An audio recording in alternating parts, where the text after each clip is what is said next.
Tira. Di sini kita akan membahas tentang teori psikologi sastra. Berikut penjelasannya.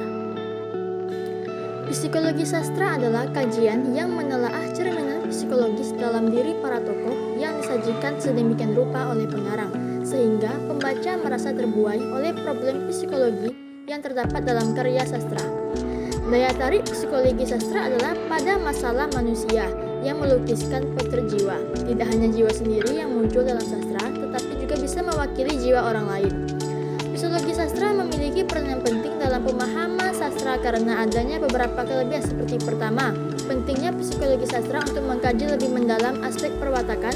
Kedua, dengan pendekatan ini dapat memberi umpan balik pada peneliti tentang masalah perwatakan yang dikembangkan. Selanjutnya, kita akan menganalisis novel Pulang, karya Leila S. Chudori. Berdasarkan hasil analisis, kita akan membahas kajian aspek kejiwaan tokoh utama pada novel Pulang dalam menghadapi konflik batin menimbulkan berbagai gangguan psikologis ringan, seperti gelisah, trauma, stres, dan depresi. Gelisah dianggap sebagai penyakit jiwa paling ringan yang pernah dialami oleh setiap manusia. Segala persoalan hidup yang mengganjal dalam benak setiap individu akan menimbulkan gejolak jiwa yang berakibat tidak tenang dan membuat penderita sering merasakan khawatir berlebihan, tegang, ataupun merasa was-was. Jiwa tokoh utama Dimas pada novel Pulang seringkali merasakan kegelisahan karena jiwanya merasa terbelenggu oleh perasaan bersalah dan kesedihan setelah mendengar kabar tentang kekejian pembantaian simpatisan komunis. Rasa bersalah yang terus menghantui Dimas dipaparkan pada kutipan halaman 38 di paragraf pertama. Seandainya dia berangkat, dia tak akan tertangkap. Aku akan merasa tenang jika aku yang ditangkap. Aku tidak punya keluarga. Selanjutnya, perasaan gelisah yang mendalam terekam pada kutipan paragraf terakhir di halaman 79 pada awal halaman 80. Aku mencoba lahir kembali sebagai manusia baru, tetapi aku masih merasa ada sesuatu yang tertinggal di tanah air. Mungkin ada hatiku yang tertinggal pada ibu, pada Aji, mungkin juga pada Sutri dan anak-anaknya. Peristiwa pembantaian yang terjadi di seluruh pelosok tanah air membuat kehidupan Dimas seolah-olah runtuh. Terlebih ketika Dimas mendapat kabar dari adiknya Aji yang menceritakan bahwa Solo tempatnya dilahirkan adalah salah satu kota yang diobrak-abrik dan diburu serta dibantai semua orang yang dianggap simpatisan komunisme. Menurut cerita Aji, ibu dan Aji diinterogasi terus-terusan. Hal ini sangat membuat Dimas khawatir akan keselamatan ibu dan adiknya Aji.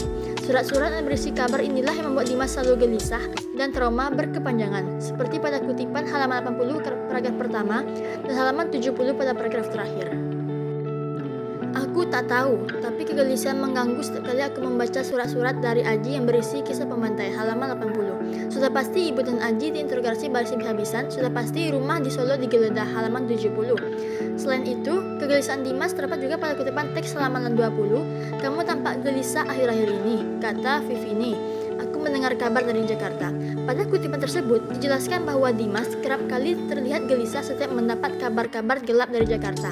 Akibat dari rasa gelisah tersebut yang berkepanjangan, membuat Dimas menjadi depresi memikirkan kejadian-kejadian yang terjadi di tanah airnya yang begitu dia cintai. Hal ini terlihat ketika penulis menceritakan dalam novel bahwa tingkah laku Dimas mulai tak wajar, dan ini sangat berdampak buruk pada pola kehidupannya. Dijelaskan pada kutipan halaman 69 pada paragraf terakhir. Untuk beberapa malam yang tegang, kami tidak makan, tidak tidur, dan tidak terjadi kegelisahan tak berkesudahan. Kalimat kutipan teks di atas dapat diartikan bahwa setiap orang yang terganggu pikiran dan jiwanya untuk makan dan tidur pun tak mendapat kenikmatan. Hal inilah salah satu dampak dari terganggunya kejiwaan Dimas akibat surat-surat berdarah yang dia dapatkan dari rekan kerabatnya di tanah air. Selain kegelisahan dan depresi, tokoh Dimas juga mengalami rasa trauma. Hal ini terjadi ketika Dimas tak berani lagi membuka surat dari Aji, karena surat yang Aji kirim bertopik tragedi-tragedi tragis yang membuat hati Dimas sakit. Rasa trauma ini seperti yang terdapat pada kutipan halaman 11 paragraf keempat. Tiba-tiba saja Paris berkabut. Hatiku gelap, aku tak berani membuka surat kedua. Aku tahu, surat kedua dari Kenanga, Putri Sulung Mas Hananto akan membuatku semakin lumpuh.